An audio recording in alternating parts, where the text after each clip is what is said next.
M.A. Sumandiran, you have 30 minutes. Thank you, Honorable Presiding Member. I am glad to speak on the third reading, particularly on the votes of the Ministry of Justice today, when my good friend at the bar, Honorable Ali Sabri, is the Minister of Justice. We've had a long association. He occupies a very prestigious post, that of a Minister of Justice. In the olden days, it was occupied by somebody who was from the Senate, from the upper house, because it was a prestigious office to hold. However, I think he may feel like the Minister of Ports and Shipping of Afghanistan today. I say this, I'm not a minister. I say this because having listened to the exchange that took place when the former Minister of Justice was speaking between the government benches and the main opposition party, one couldn't escape wondering that they were both letting down the judiciary. Because when you accuse the other side of meddling with the judiciary and cite judgments that have been delivered by the judiciary and imply that those judgments were wrong, were influenced by the executive of the day, then you are actually both are letting down the judiciary. Perhaps that is a true state of affairs in the country, because judges continue their tenure. Governments come, governments go, but they continue. And if you, in the House today, argue as to which point of time a particular judgment was given and what the political implication of that is, then you are both pointing a finger at the judiciary, and I'm only worried that what you were doing was perhaps even justified. I'm also happy to follow the Honorable Professor G.L. Pires. He made a point in his speech and said that the fundamental rights jurisdiction must be now given to lower courts where people in their own localities can have access to. I suppose when in the 1978 Constitution it was given to the Supreme Court, it was a new jurisdiction, and perhaps to establish benchmarks, it was given to the apex court. But he is right. So many years have passed, 42 years have passed. Long ago, this should have been given to the provincial high courts at least. There is another reason why that should be done, and he said it in his own words. He said it is a court of first instance, court of first resort, and the last resort too. Now, there lies a problem when that is the court of first instance and also the court of last resort. We find a new phenomenon where judges feel that they don't have to be accountable, in the sense that they don't have to give reasons. I know that in certain instances, reasons are not necessary. But in today's world, when judges themselves find fault with administrators in exercise, when they exercise writ jurisdiction, etc., that the duty to give reasons is of paramount importance, they themselves don't do that. And courts that are below the Supreme Court are generally careful to give reasons, or very careful when they deliver judgments because they know there is somebody above them who might review their decision. But when it is the Supreme Court, that fear is absent. And when that is the first and the last court, surely there is something that is wrong. And I welcome the Honourable Minister's suggestion that the fundamental rights jurisdiction must now be given to perhaps a provincial high court or even a court of appeal if it can sit in the provinces. The issue of justice in this country is a subject that paints a bleak picture of the country. We have so many emblematic cases where people have struggled for justice for decades on end and are still struggling for justice. And that's not a good thing to say, but that is a fact. If I start listing out names of such persons, it's a long list. And most of the time, it is due to the fact that there is political interference into the affairs of the judiciary. There is a book written by three authors, Jayantha D. Almeida Gunratna, Kishali Pinto Jayawardena, and Gehan Gunatilaka, called The Judicial Mind in Sri Lanka, Responding to the Protection of Minority Rights, published by Law and Society Trust in January 2014, which is very revealing as to the judicial attitudes, particularly towards the minority. And in this, they start from the very beginning, when the Citizenship Act was passed, and the case of Mudannayaka versus Kodakanpilla versus Mudannayaka, and then Kodiswaran case, etc., and come down until recent times when issues of minority people's rights have been dealt with very differently to that of other cases. We saw a recent phenomenon when the Honourable Minister of Justice himself, in desperation, tweeted. I mean, all he could do was to tweet about the burial rights of the Muslims in Sri Lanka. To no avail, Honourable Minister, because even that matter was summarily dismissed, albeit by a majority decision. At least one judge agreed that there was something to look into, but no reasons given yet again. Very serious issues have been summarily dealt with like that. There are other cases where not even investigations have been done. Now, I can cite the Velikada massacre of 1983. Was anyone punished for that? No. When people who are in state custody get killed in custody, surely people can be held responsible. Now this has happened now from Velikada in 1983 to Mahara a few days ago. This is happening. That's not a good thing. Yeah. Bindunuweva in 2000, 27 people were killed. Vaunia prison in July 2012, where Nimala Ruban and Dilrukshan were killed. I can list out a whole list of names.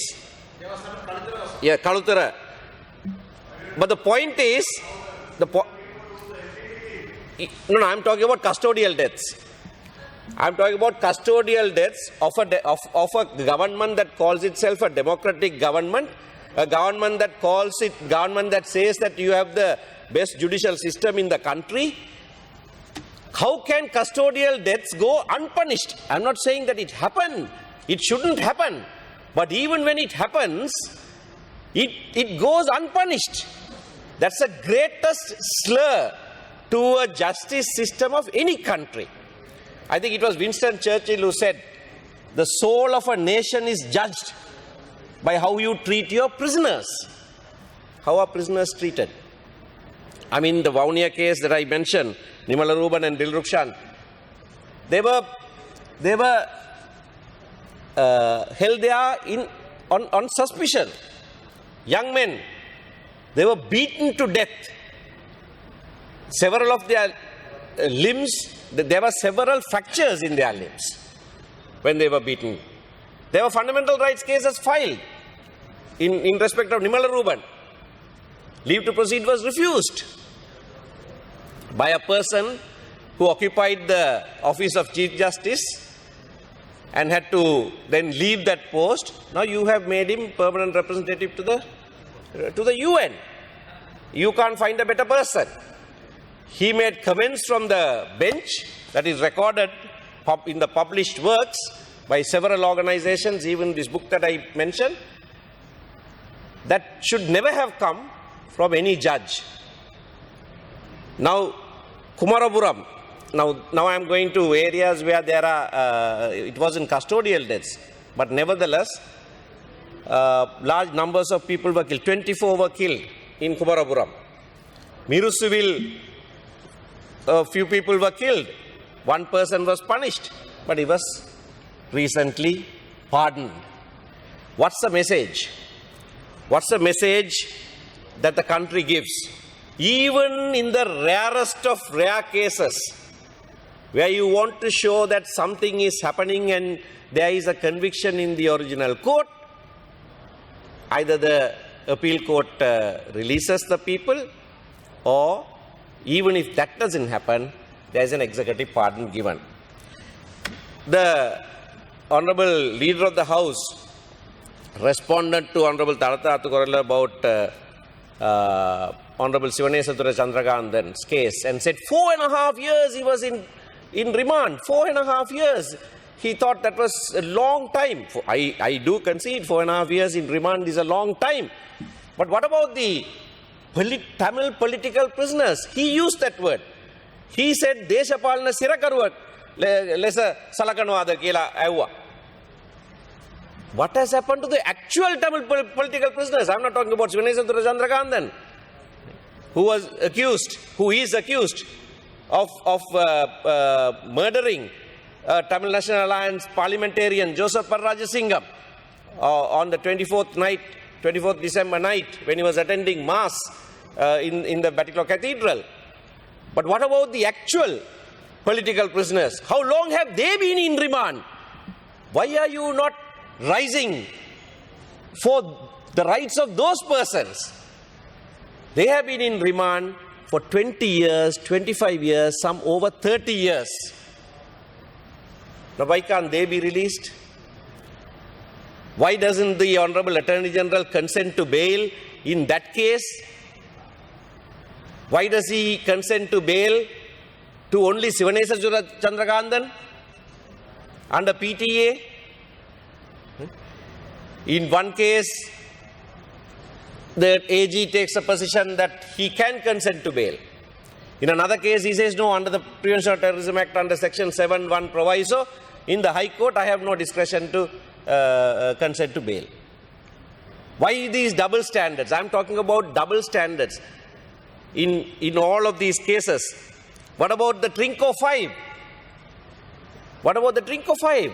You gave assurance after assurance after assurance to various international fora.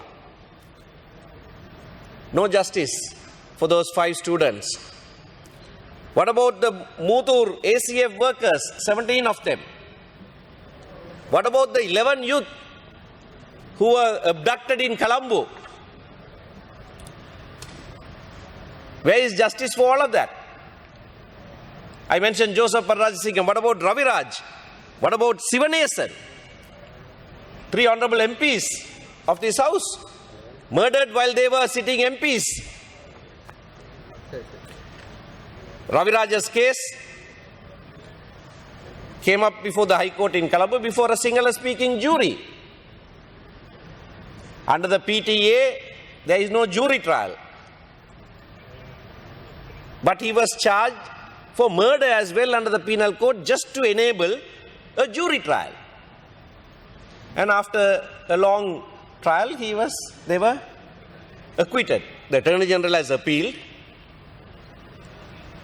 And the persons who were accused and arraigned as accused in the High Court were persons who were naval intelligence officers.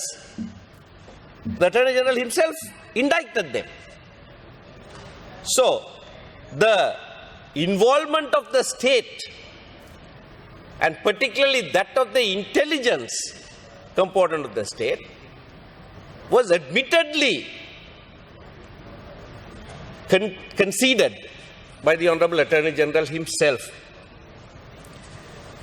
It's not only these cases, even others, Lasantha Wickramatunge, Keith Noah, Prageeth Eknaligoda, and scores of Tamil journalists who were killed. Long list of names there, about 34. No investigation has even commenced in respect of one. Only one, I think, there was some magisterial inquiry, and that was the end of it. Why is the state behaving in this way? Why is the judicial arm of the state like this? And it is because of this that we have consistently said that we have no confidence in the judiciary. Are we to be blamed? Are we to be blamed?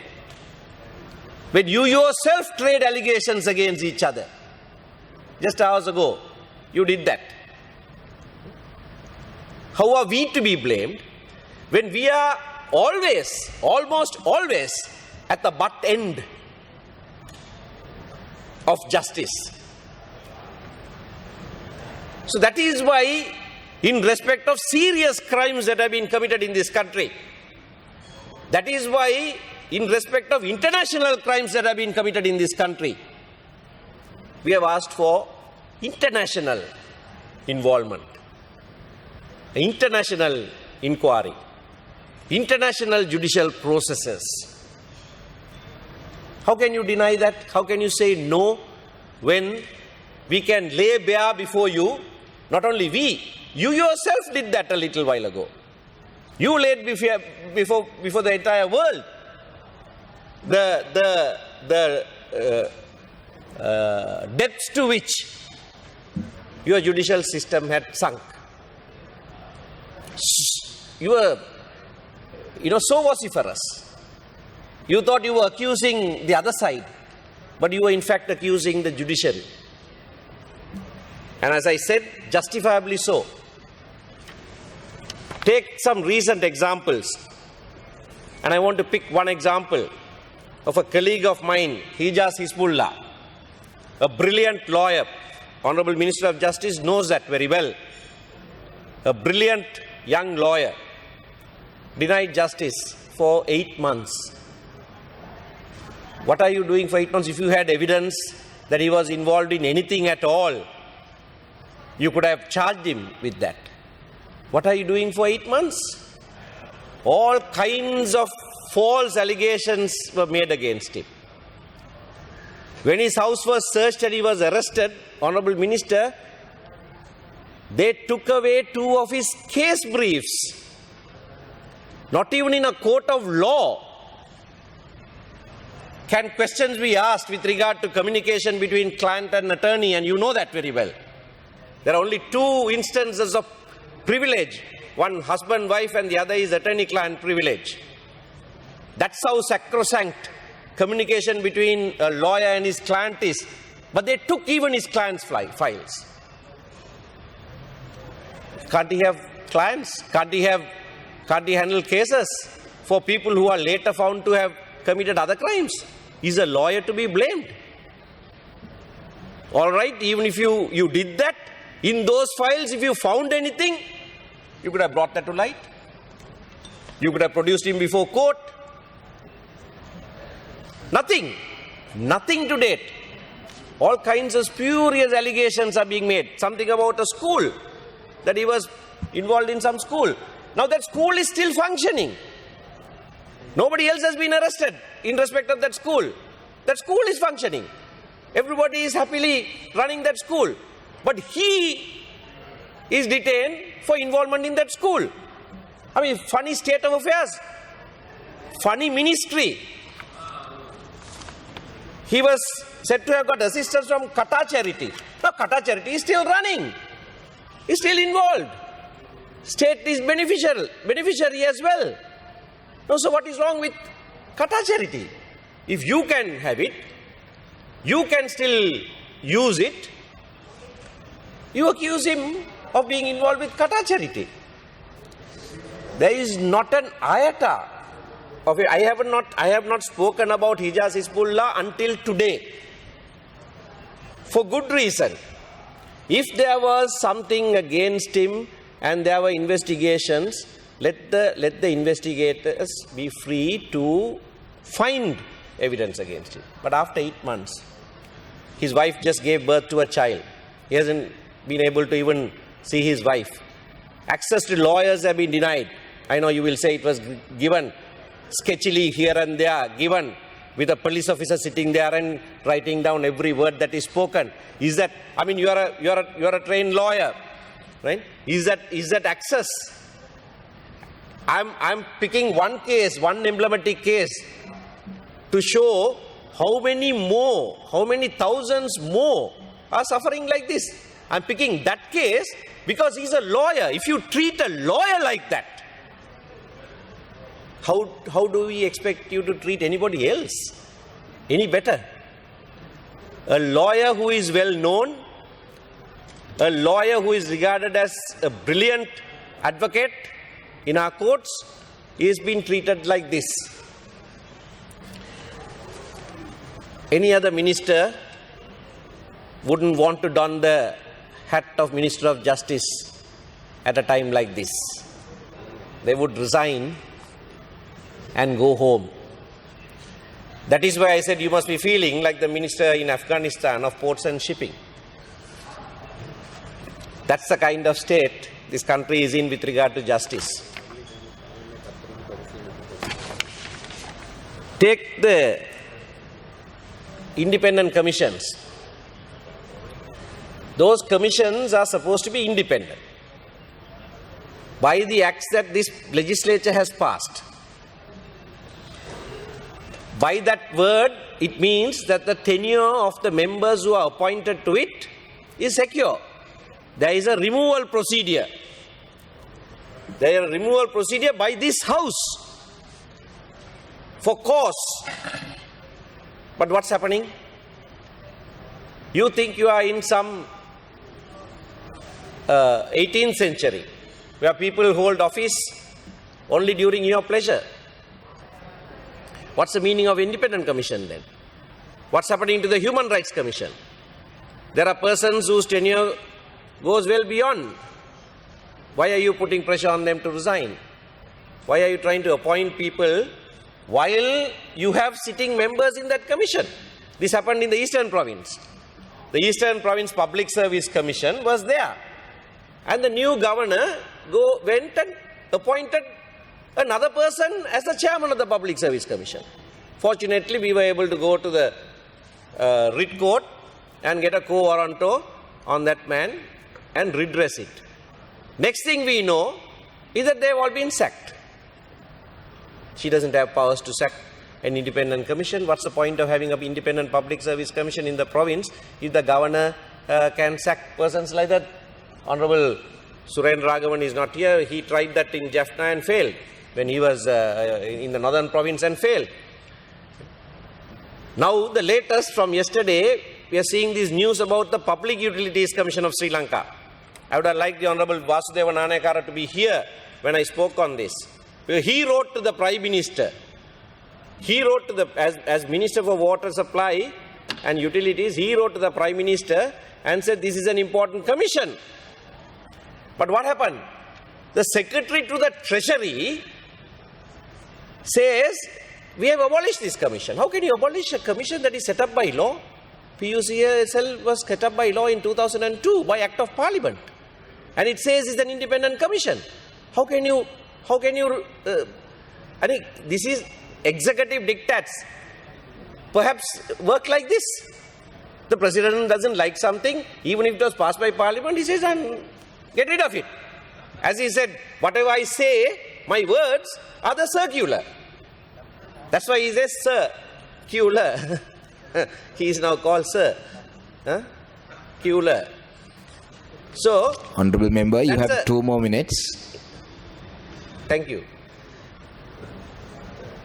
That is how things happen today. So PUCSL members have been asked to resign now suddenly.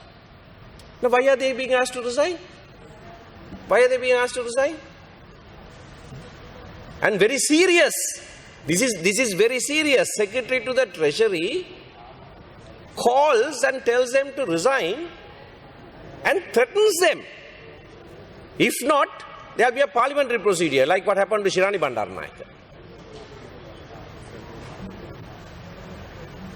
Persons who have done well in the industry, who have some standing in these industries, give up much to come and serve on these regulatory commissions.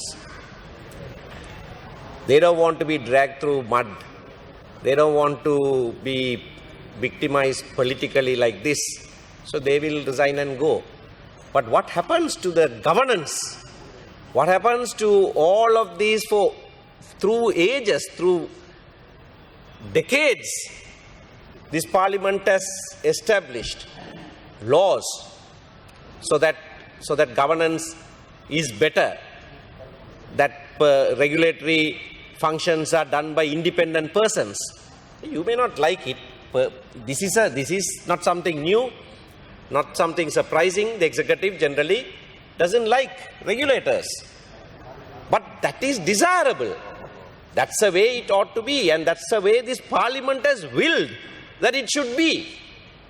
Now, when you behave like this, and you are doing it so blatantly, no hiding it even, so blatantly, the new Minister for Prison Management, now all these time... Honorable Member, your time is over. Please wind up. I'm winding up. It was called prison reform. But the moment Honorable Ratwatta was appointed, it has been given an appropriate name that suits him well, prison management. And with your name, right, people know how you will manage the prisons. And shivers run down the spine of every prisoner when they hear your name. Thank you. Order, please. No, sorry, we don't have time. Order, please. Committee is suspended till 1 p.m. for lunch. Thank you.